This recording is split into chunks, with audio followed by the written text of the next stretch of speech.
Beaucoup d'Algériens ignorent la richesse de Tlemcen. Anciennement appelée Pomaria, capitale des Zianides, berceau d'art andalou et de gastronomie, à Alger, on l'a dit torta. À Annaba, on la nomme rzima. Et à Tlemcen, on l'appelle tout simplement postela. Un trésor sucré-salé qui raconte l'âme d'une Algérie, raffinée et fière. Et je te donne la recette. Dans ta cocotte, tu vas mettre 3 cuillères à soupe d'huile, du semen et ton poulet et le reste de ta marinade de ton poulet que tu auras mariné préalablement la veille. Tu mets 3 à 4 oignons coupés en petits morceaux, de la coriandre et tu mets de l'eau. Tu cuis ton poulet jusqu'à cuisson complète et tu le retires de ta cocotte. Tu vas prélever de la sauce, la mettre dans tes raisins secs. Tu mets une petite cuillère à café de cannelle, une cuillère à soupe de miel et tu laisses cuire à petit feu jusqu'à cuisson complète. Tu prends un bol et tu prélèves 3 louches de sauce que tu mets de côté et dans le reste de ta sauce qui te reste dans ta cocotte, tu vas mettre l'équivalent de 7 œufs que tu vas mettre au fur et à mesure et mélanger, bien mélanger convenablement jusqu'à absorption de toute ta sauce et réserver de côté. Ensuite, on s'attaque au poulet. Tu l'effiloches finement. Comme tu peux voir, j'ai bien effiloché et haché finement. J'ai rajouté le bol de sauce que j'avais réservé de côté. Je mélange bien convenablement et rajoute de la coriandre.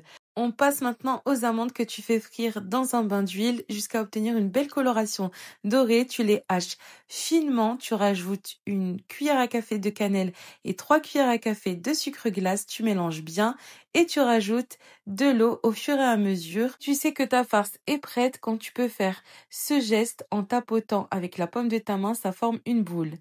On s'attaque maintenant au façonnage. J'ai pris les briques Nour qui viennent d'Algérie, donc fabriquées en Algérie.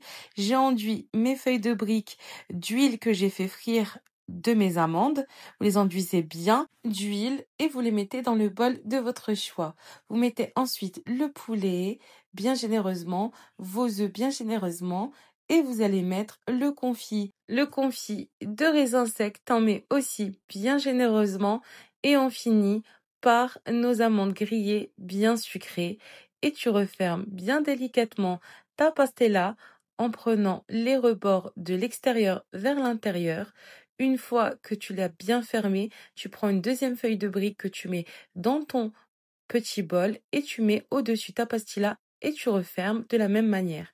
Tu réserves de côté et on réitère l'opération. Tu mets ton poulet généreusement, tes œufs généreusement, ton confit de raisin sec généreusement, tes amandes grillées bien sucrées et on referme notre pastilla bien convenablement de l'extérieur vers l'intérieur. Tu fais ça délicatement pour pas que ta feuille de brique s'ouvre. Tu prends une autre feuille de brique, tu mets ta pastella et tu la remets dans ton petit bol et tu refermes bien délicatement ta pastella. Tu la mets sur ton plat de cuisson, t'enduis d'un peu d'huile et tu laisses cuire jusqu'à une belle coloration légèrement dorée. Tu prends ensuite ton sucre glace que tu vas mettre au-dessus tes pastillas. Tu prends le pochoir de ton choix et tu viens mettre le pochoir au-dessus de ta pastilla et mettre ta cannelle, tout simplement. J'en ai fait aussi aux amandes et au miel et c'était juste un régal. J'espère que la recette vous aura plu. Je vous dis à bientôt et abonnez-vous.